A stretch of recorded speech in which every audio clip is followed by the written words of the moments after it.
This photograph was taken in November 1915. That ship, those tangled masts.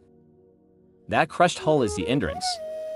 It is about to sink beneath the ice of the Weddell Sea.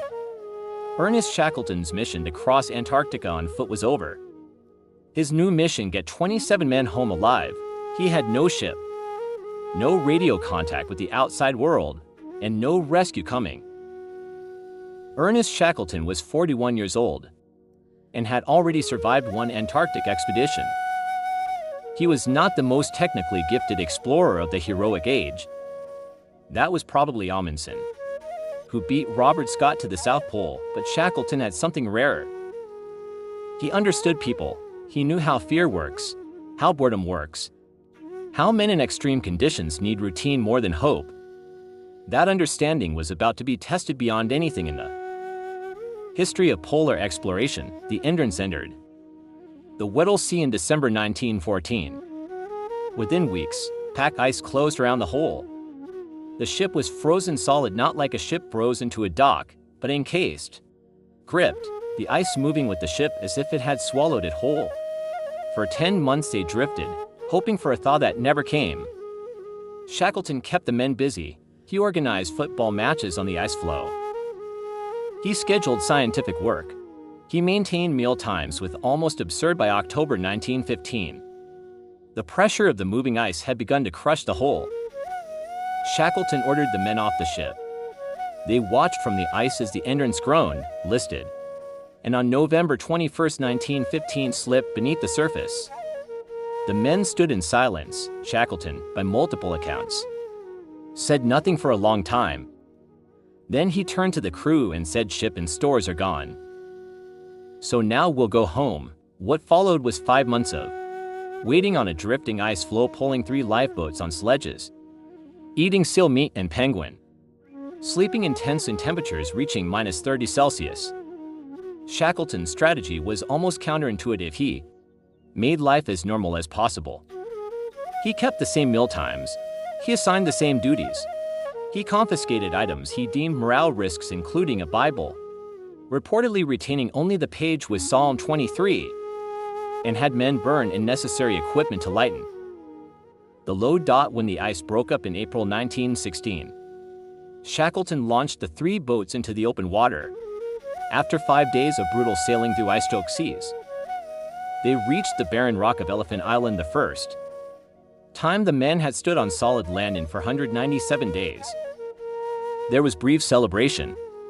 Then Shackleton made the decision that expedition historians still argue about today. He told the men he was leaving. The James Caird was 20 feet long. It was a wooden lifeboat. Shackleton proposed to sail it with 5 crew members across 800 miles of the Drake Passage to the whaling station at South Georgia Island. The Drake Passage is, by most measurements, the most violent body of open water on Earth. Waves in Southern Ocean storms routinely exceed 60 feet. There was no engine. The island they were trying to reach was approximately 4 miles wide. The carpenters spent 2 days reinforcing the hull and adding a makeshift deck. Then they left. Their navigator, Frank Worsley, had one tool: a sextant. To use it, he needed to see the sun. In 17 days at sea, cloud cover permitted him for sightings. 4. He was navigating across 800 miles of open ocean in hurricane-force conditions on a 22-foot wooden boat to find a 4-mile-wide island with 4 data points. When Worsley later described the experience, he said that for most of the journey, he was calculating their position through dead reckoning, instinct, and what he called the feel of the sea. On the 10th day, the barometer dropped faster than any of them had seen.